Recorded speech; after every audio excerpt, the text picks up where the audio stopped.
गातुं जनपदे दिव्यैश्चिरस्तु स्वस्तिर्मानुषभ्यः ऊर्ध्वञ्जातवेगजम् सन्नो अस्तु पदे सञ्चतुर्पदे नारायणं नमस्कृत्य नरं चैव नरोत्तमं देवीं सरस्वतीं व्यासं ततो जयमुदीरये। गुरुर्ब्रह्मा गुरुर्विष्णु गुरुर्देवो महेश्वर गुरुर्साक्षात् ब्रह्मा तस्मै श्री गुरुवे नमः। सदा परिभवग्नमभीष्टदोहम् तीर्थास्पदं शिवविरञ्चिनुतं शरण्यं हृद्यार्तिहो प्रणतपालभवाभिभूतं वन्दे महापुरुषते चरणारविन्दं कान्ति श्रितावृषति निन्दितसारविन्दोर् यत्रैकतो विलसिता मसिताङ्गशोभा वृन्दावने हृदया मणिवान्सङ्गम् श्रीराधा कुन्दजुगलं तदहं नमामि। पंशीविभूषितगा नवनीरदाभात् पीताम्बरादरुण निम्बफलादृष्टा पूर्णेन्दुसुन्दरमुखान्दरीनयनेत्रात् कृष्णा परं किमपि तत्त्वमहं न जाने। व्यासाय विष्णुरूपाय व्यासरूपाय विष्णवे नमो वै ब्रह्मणे वसिष्ठाय नमो नमः। शोकरूपं प्रबोधज्ञानं सर्वशास्त्रविशारद एतत्कथा प्रकाशिना मदज्ञानविनाशाय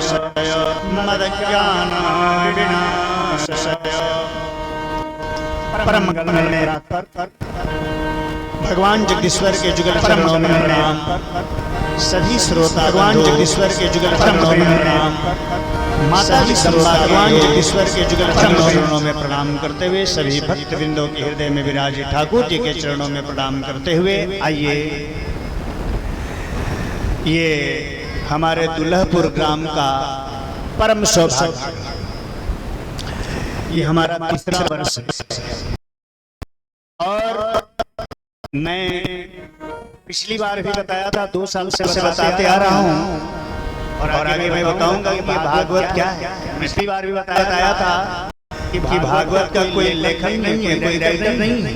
भागवता प्रोक्तम भागवतम, जो स्वयं भगवान के मुखार बिंद से निकला हुआ और हम सुन करके दूसरे को बताते, दूसरा सुन करके तीसरे को बताता, उसी प्रकार के नारायण के द्वारा और नारायण से सुन करके ब्रह्मा जी ने अपने बेटा नारद जी को बताया और नारद जी व्यास जी को बताया और वेद व्यास जी अपने बेटा सुखदेव जी को और स्वयं नारायण जी सुखदेव के रूप में भागवत को बोले हैं।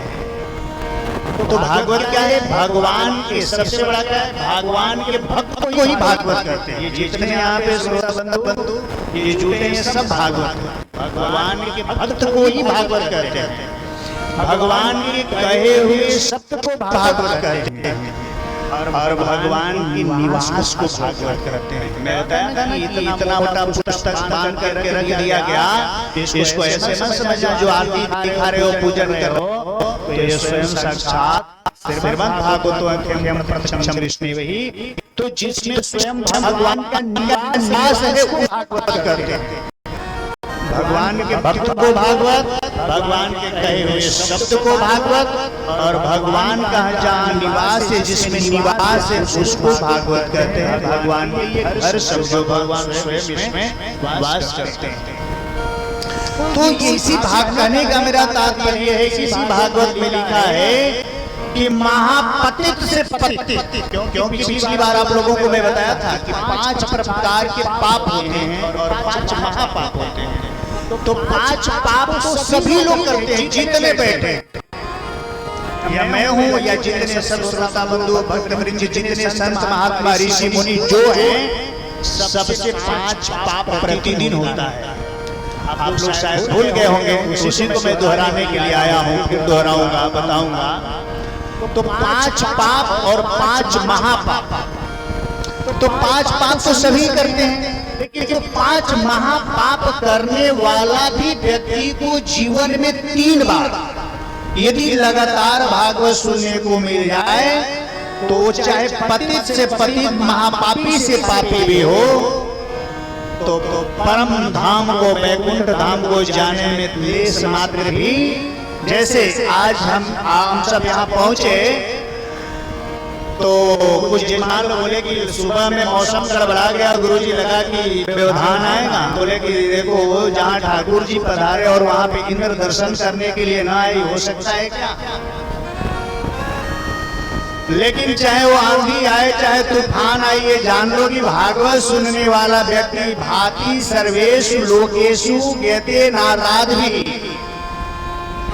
जिसके गान को दुनिया में घूम घूम के नारद आदि देवता लोग किए हैं, और उस नौका पे सवार हो जाने वाले भास्वते सर्वलोकानां जस्य गत्या अगम्यम, जैसे हवाई जहाज पे भी बैठने के लिए आपका टिकट बना हो और जाओगे एयरपोर्ट में, यदि मौसम खराब हो जाएगा तो फ्लाइट विलंब हो जाएगी, और ज्यादा यदि मौसम गड़बड़ा गया तो फ्लाइट को कैंसिल भी कर सकता है।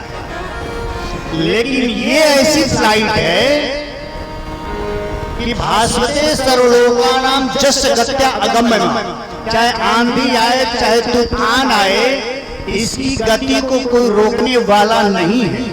और इस विमान पे बैठ जाए तो चाहे आंधी आए, तूफान आए या भूकंप आए, ये फ्लाइट जो है कैंसिल नहीं हो सकती। ये तो वैकुंठ पहुंचा करके ही आपको मुकाम पे और परम धाम को वहीं पे स्टेशन पे पहुंचा के ही गाड़ी आपकी वापस आएगी। ऐसे बीच में रुकने वाली नहीं है, चाहे ऐसा ही कितना भी आंधी, तूफान, भूकंप या कुछ भी क्यों ना हो।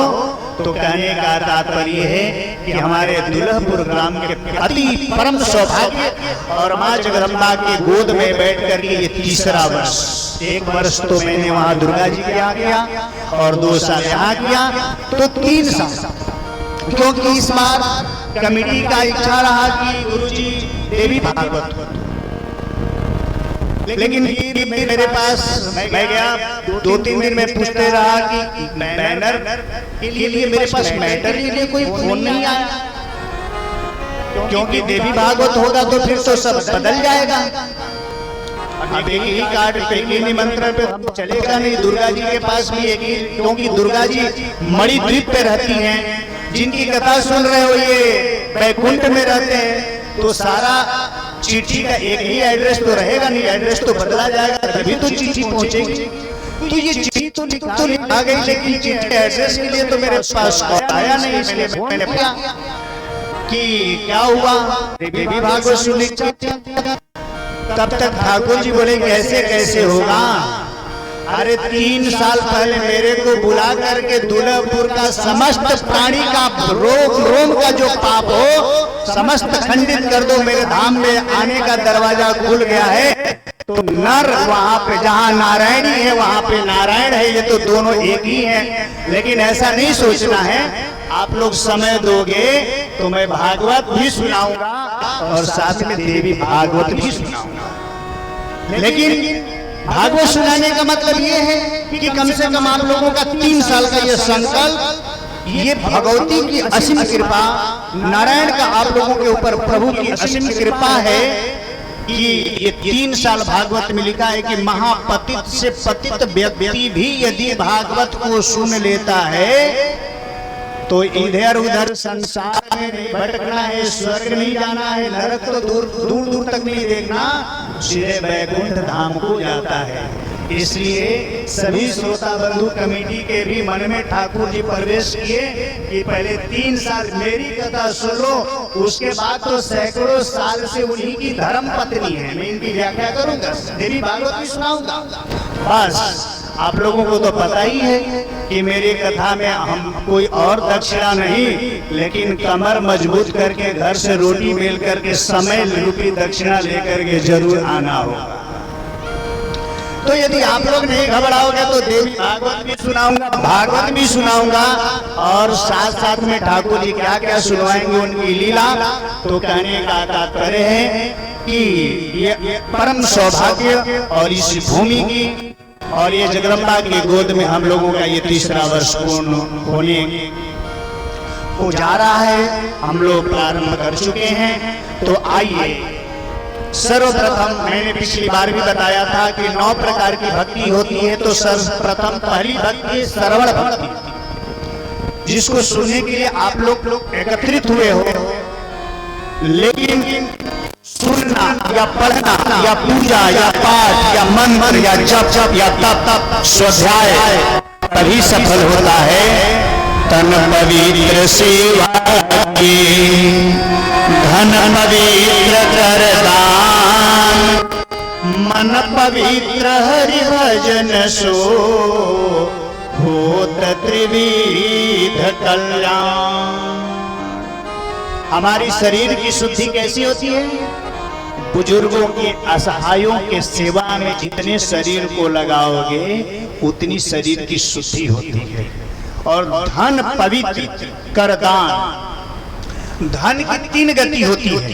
क्या? दान, भोग और नाश। ध्यान रखना, जो हम लोग धन इकट्ठा करते हैं इसकी 3 ही गति है। पहला है दान, दूसरा भोग,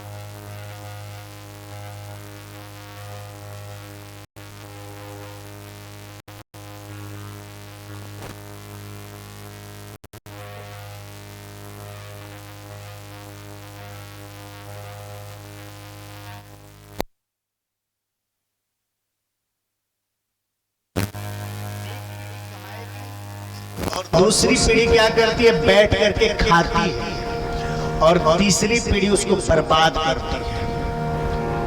यदि एक पीढ़ी किसी तरह से धन को कमाया और उस पीढ़ी में यदि सत्संग न हो, दान न हो, भजन न हो, तो एक पीढ़ी मर मर के अपने शरीर को रगड़ करके व्यक्ति धन को इकट्ठा करेगा, और दूसरी पीढ़ी क्या करेगा? उसको बैठ करके खाएगा, और तीसरी पीढ़ी क्या करता है? उसको बर्बाद करता है। फिर चौथी पीढ़ी में प्रभु की कृपा होगी तो कोई ऐसा व्यक्ति जो जन्म लेगा कि फिर से उसको धीरे धीरे इकट्ठा करेगा, फिर 5वीं पीढ़ी उसको खाएगा और 6वीं पीढ़ी बर्बाद करेगा। तो कहने का मतलब, और वो सबको बरकरार रखना है कि हमारी पीढ़ी दर पीढ़ी हमारी जश कीर्ति, हमारा नाम बना रहे।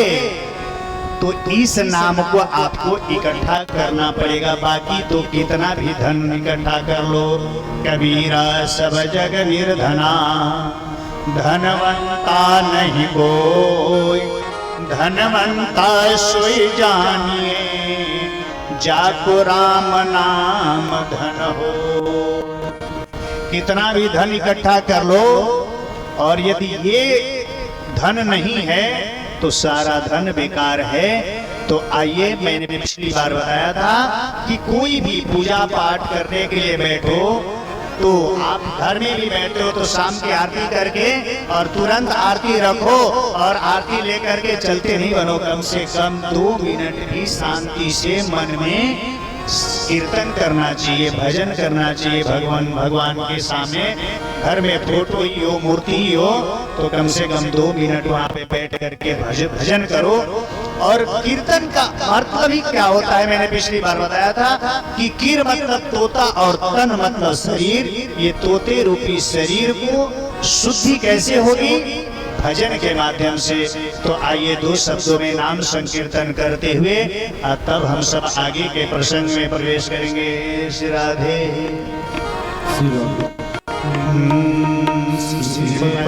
सीताराम कर फिर क्या करना। चिंता नहीं करना है। अरे जिसके ऊपर, जिसके माथे पे उनका हाथ है, तो हम लोग व्यर्थ के इधर उधर की चिंता क्या करना है। सारा बोझ अब 9 दिनों तक, इसलिए मैं कराने जा रहा हूँ भजन कि हम 9 दिनों तक, देखो यहाँ पे जो आपके आज कलश स्थापन हुआ, तो कलश स्थापन में पंचांग पूजन के अंतर्गत पुण्यवाचन आता है। पुण्यवाचन का मतलब क्या होता है कि जो आप दुर्गा जी के वाहन अपने अपने घर में, ये नहीं कि यहीं पे, आप घर में भी तो घर घर में पाठ बैठाया होगा कोई ना कोई, तो उसमें पुण्यवाचन किया जाता है। पुण्यवाचन का मतलब क्या होता है मैं जरा बता दूं। कलश स्थापन तो कराते हैं घर में आप लोग, तो कलश स्थापन के साथ साथ पुण्यवाचन किया जाता है पंचांग पूजन के अंतर्गत। उसके आगे ही तभी कोई पूजा को आगे बढ़ाया जाता है। तो पुण्यवाचन क्यों किया जाता है कि हम 9 दिन के लिए देवी जी का आपके गांव में, आपके घर में आगमन हो गया है। तो सांसारिक जीवन में हम सब आए हैं और गृहस्थी में हैं, तो तमाम काम पड़ा, बहुत काम है, लेकिन सारा काम 9 दिन तक छोड़ देना है। अब 9 दिन तक आपको जो है दुकान मकान घर की चिंता छोड़ करके और जो है ब्राह्मण में और भगवती में देवताओं को जिसका वाहन किया उनमें आपकी निष्ठा, श्रद्धा और विश्वास और आपका मन एकाग्र होकर के समय 9 दिन उनके साथ बिताना है। उसके लिए पुण्यवाचन किया जाता है कि हमारा मन संसार में भटक रहा हो, तो मंत्रों के द्वारा पंडित जी लोग आवाहन करते हैं कि आपका मन एकाग्र होकर के 9 दिन तक देवी देवताओं में समाहित रहे। इसलिए ब्राह्मण लोग कामना करते हैं मंत्र द्वारा कि जिस यजमान का मैं कथा सुनाने आया हूँ, पाठ करने आया हूँ, ये यजमान का मन 9 दिनों तक इधर उधर न भटके, देवी देवताओं में इनका विश्वास पूर्वक इनका जो है मन एकाग्र होकर के लगे। उसके लिए पुण्यवाचन किया जाता है। तो उसी प्रकार से मैं भजन करने का मतलब कि कीर्तन से हमारी तन की और मन की शुद्धि होती है, दोनों। और जब तन और मन जब पवित्र हो जाए तो परमात्मा को बुलाना नहीं पड़ता है कि घर में हम स्थापना कराएंगे तो ही दुर्गा जी आएंगे। अरे आपका मन जैसे ही भजन में आपने लगाया तो आपके हृदय रूपी आंगन में जो है कलश स्थापन देवी का हो जाए।